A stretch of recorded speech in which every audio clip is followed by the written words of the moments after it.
So, you clicked on this video, you're one of three things. One of my subscribers, friends, or family. Hi, Mom. A UNCW student who stumbled upon this video when searching up the school. A person trying to figure out if going to college for film is the right thing. If you're any of these three people, welcome. I hope I'm able to answer your question.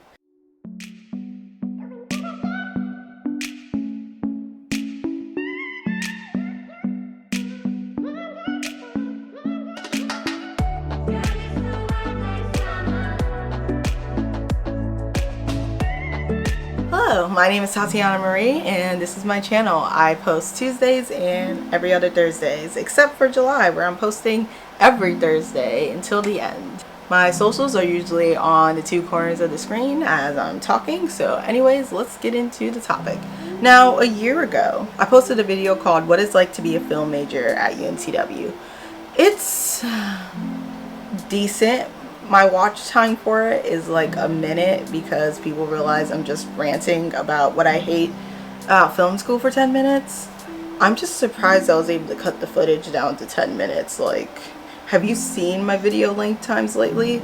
But it's also my most popular video on my channel, so I figured, why don't I do this video again? But I didn't want to do the exact same video. I wanted to do a remake, a sequel, a remake. But like a good sequel remake, like the Jumanji sequel. When I was planning this video, I was like, I don't want to do what I originally done, and I don't want to do something that's totally off topic, so I kind of came to this middle. Why I went to college for film school. I think this is a common thing with a lot of film majors and people in the entertainment industry of whether or not you should go to college for the thing that we do.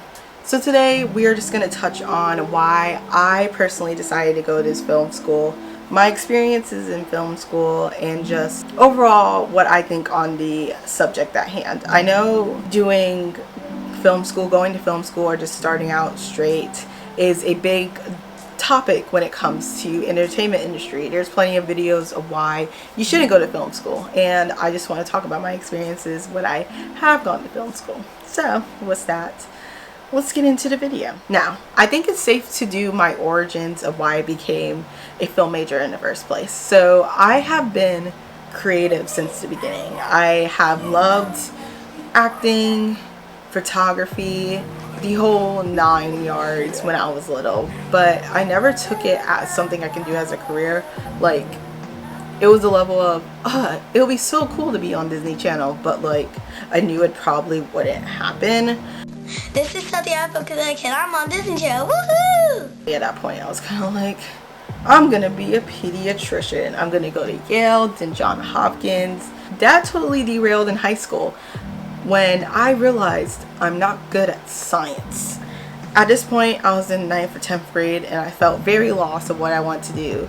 And at this time, I started really getting into high school theater, and I realized that my passion fell in creating content, making people smile, and entertainment.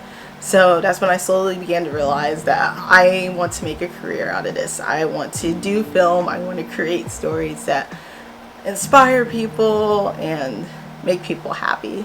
Then I was like, I still want to go to college though. So what do I do now? So I started looking up film programs and discovered that my specific college, UNCW, was the only public college in the state that had a specific film degree. So it was definitely my first choice, and I got in early acceptance, humble brag, and that's the school that I eventually went to. So with that, let's get into the basics of a film studies, but first, a commercial break. Hello, welcome to the Q&A part of this video. We're going to be cutting back between me talking and me answering some of the questions. I went to my Instagram and asked questions. What are your questions about being a film major?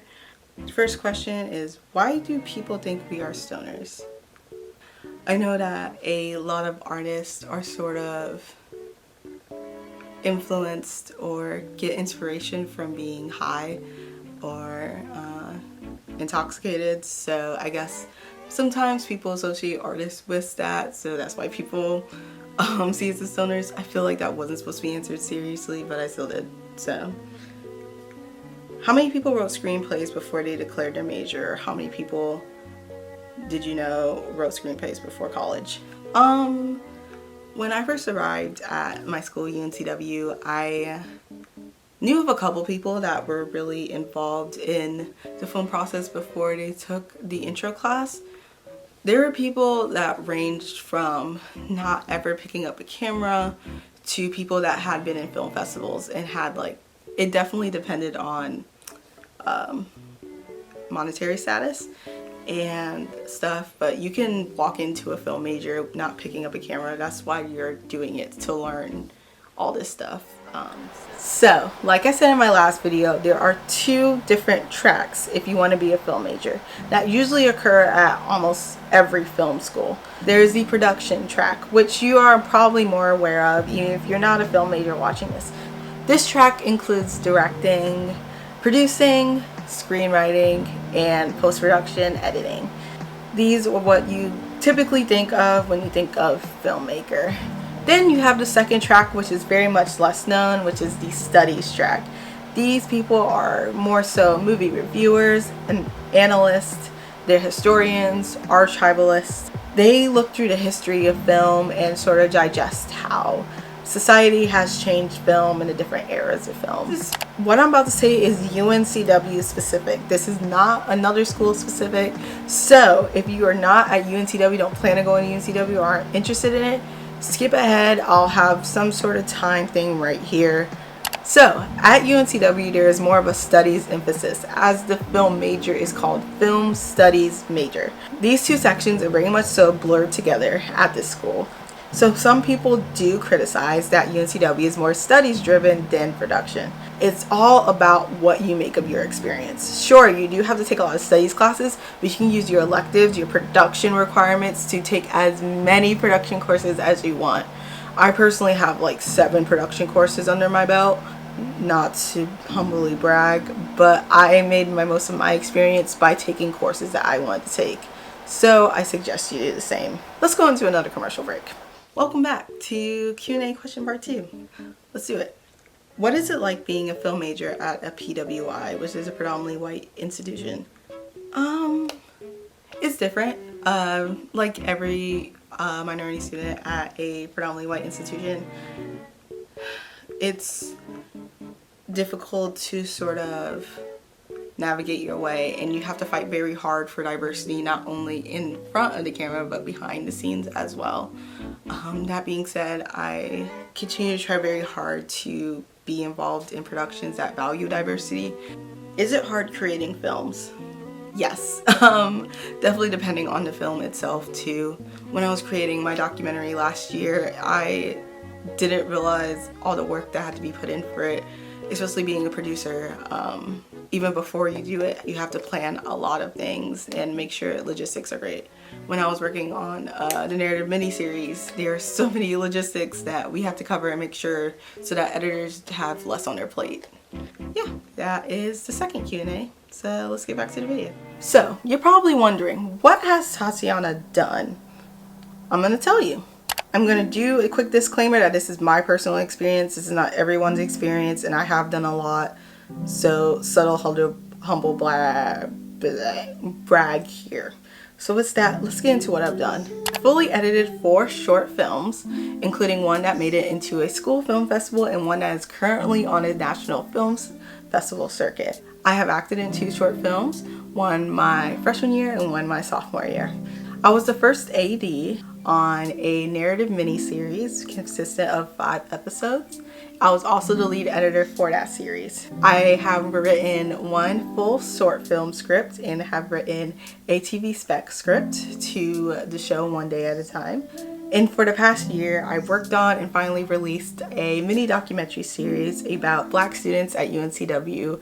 The last episode, which was a short film and is now currently being entered in film festivals nationwide.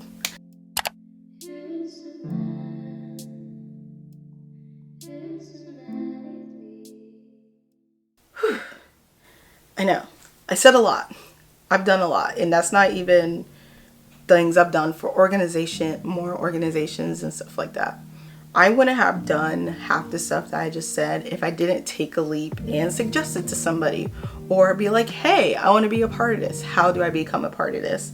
A big help was that I was in my freshman year, the Hollywood East Learning Community, which was a residential learning community where we all lived on the same floor. We were all super creative. We all were in the same like college class 101, where it was designed for us to create shorts and to learn more of the film industry. So I give a lot of things that I've done credit to being a part of that community. But it was also me stepping out of my comfort zone, meeting new people, networking, and stuff like that. So a big suggestion I have for any major, anything whatsoever, network and make connections with people. Assemble just a hi at an event, going to a club meeting, stuff like that can go a long way. You don't have to live in a learning community to get these opportunities though. You can join different multimedia clubs around your campus, any campus, for UNCW Specific, Till TV, Flickr Film Society. Now let's go to another commercial break. All right, we're at Q&A section 3. Here we go. What's something you would have never known if it wasn't for the major? Definitely more international movies. I wouldn't have saw some of the movies that inspire me today if it wasn't for this major. It forces me to watch a lot of new things. Also, I wouldn't have learned that cinematography is a lot of math. These two questions are kind of looped together, which is, did you change the way you watched movies after you started the major? And has being a film major made you love watching movies more or less? I love movies. I still do love movies. Necessarily for me, it doesn't change the way I see movies a lot. With certain things, with certain movies, it does make me like sort of hate watching them. Like Tyler Perry movies, technically I can't really watch anymore just because I know they can be better. I point out more things in movies now than when I've seen before. I know when a movie's particularly not for the heart, but instead for the money. It's a lot of things. It's really complicated, my relationship with movies now, I guess. But I still do love movies. I still enjoy watching them. It's why I do the Tea with Tea, because I still love movies. Alright, let's get to the last part of the video. So, you're probably wondering, what has changed in a year since you did the previous video? Let me tell you. 1, my appreciation for film studies classes. This past year, I've gotten to do 3 film studies classes, and I loved each and every one. I got to take a film studies class called French New Wave Cinema, where we focus just on films created during the era of the French New Wave, and some of my favorite films ever have come out of that class. I also got the honor of taking Cinemas of Africa, which was taught by an African-American professor, which is very rare at UNCW. I learned so much about like the African dystopia and just overall how film got to Africa and how Africans took control of the film industry. But overall, my appreciation for studies classes went so high up. It allowed me to get so much inspiration from those films. And to my UNCW students who are like, I don't want to take a studies class, take the ones that you are interested in. There are so many different classes you can take. You'll definitely learn something from one of them. Don't not take studies classes seriously. A second thing that has definitely changed from now to then is my editing skills, obviously, because yeah, okay. But also just my confidence in everything that I do. I mean, I still have some sort of imposter syndrome, which I talked about in my previous video, but I definitely have become more confident in the things that I'm doing. It made me realize I need to accept the fact that I'm doing all these things. I need to appreciate myself and be proud of myself, which is a big change, and I'm still working on it. I am, but my confidence has definitely built from when I first created that video to now. Now, with that, let's get into my final commercial break. Alright, this is the last Q&A session, session 4. What do you do when someone on set doesn't share the same vision for a film? If you haven't communicated in the beginning what you guys want as the director of photography, as a camera person, if you haven't sat down and figured it out before you got on set, then the film's going to be a disaster. If you're in that situation, I would just say take a second, sit back and be like, yo, we're gonna be wasting people's time on set if we don't know. Especially if you have a small role on set, you're not gonna be able to do much. In your opinion, what's the worst part of the overall production process? I don't know, I guess maybe when I'm more on the post-production side, and I would say rough cuts generally suck because you can't really put magic into it until you do the rough cut. I generally hate rough cuts. Production wise, I really don't know much about cinematography. I don't know, maybe just overall trying to get everybody on the same page. So the last question I got in my Q&A is what's next? Now, I'm not 100% sure what I'm doing after I graduate, which is almost less than a year away, so I'm kind of worried. But I do want to share what my short-term and my long-term goals are. Short-term, I have sort of two pathways. One, get into and hopefully receive a scholarship to a MFA program for film production. I do want to continue schooling so I can fulfill one of my long-term goals, which I'll get into in a second. Or two, join a fellowship of some sort, get a low ladder job at somewhere in either LA or in North Carolina where I can work my way up and get more into the industry, either eventually going into editing or going into screenwriting, creating content, which I think one of my dream positions for right now is to work in the digital media content for a major company, BuzzFeed, ABC, NBC, and doing like their interviews or creative content through their digital forms like YouTube. Long term, I would eventually want to create a production company where I can produce quality, diverse films for young adults / teens, because I feel like that's a market that is very important. Like I mentioned in my What's It Like to Be a College Age Black Girl, I didn't see myself a lot on TV, so I want to create a production company where we release work with a production company where we release content that looks like us, sounds like us, and is not putting us in stereotypical fashions. And then long term, after I spent about 10-20 years in the industry, I do want to return, which is why I'm trying to get my MFA. I want to return to the university setting and teach, as I don't believe there's a lot of African Americans teaching film, and it's very rare to find someone who does. So I want to go back to the university setting and teach production from all my knowledge of being in the industry for decades. Hey guys, so I'm just realizing while I'm doing the final edits, I never specifically said why I decided to go to film school.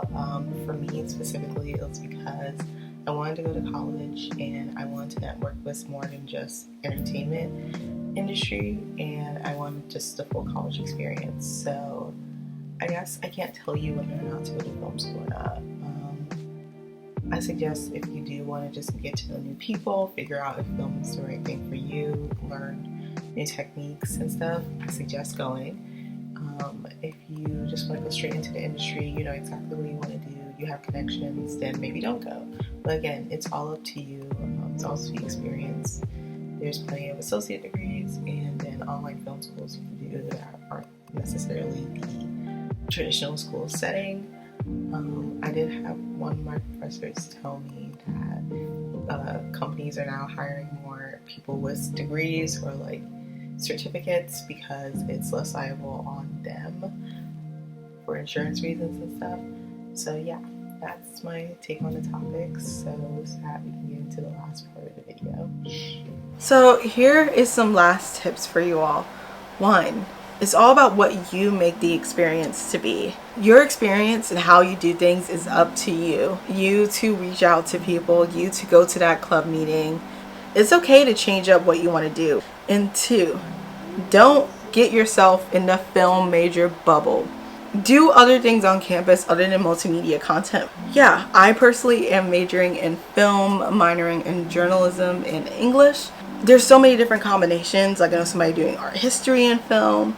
Make your experience your own and don't let yourself get trapped in a film bubble. I personally am also an RA and in student government. My mom would call this doing too much, but for me, it allows me to do different things and not always be in the mind of film major, because it can get tiring. And lastly, take that chance. Apply for that internship. Apply for that job. Apply for that school. You never know what will come up. You never do. I'm personally applying to USC and I may not get in. And honestly, that's okay because I know that I'm going to try my best and I'm going to apply. With that, I'll leave you. If you want to see more content of me talking about college advice or being a film major, stuff like that, leave a comment, like this video, let me know because I like doing videos like this. I just don't know if this is what the people want. Again, if you like this video, be sure to subscribe and click the notification bell if you want to see more content from me and be notified when I release content. So with that, I'll see you next time.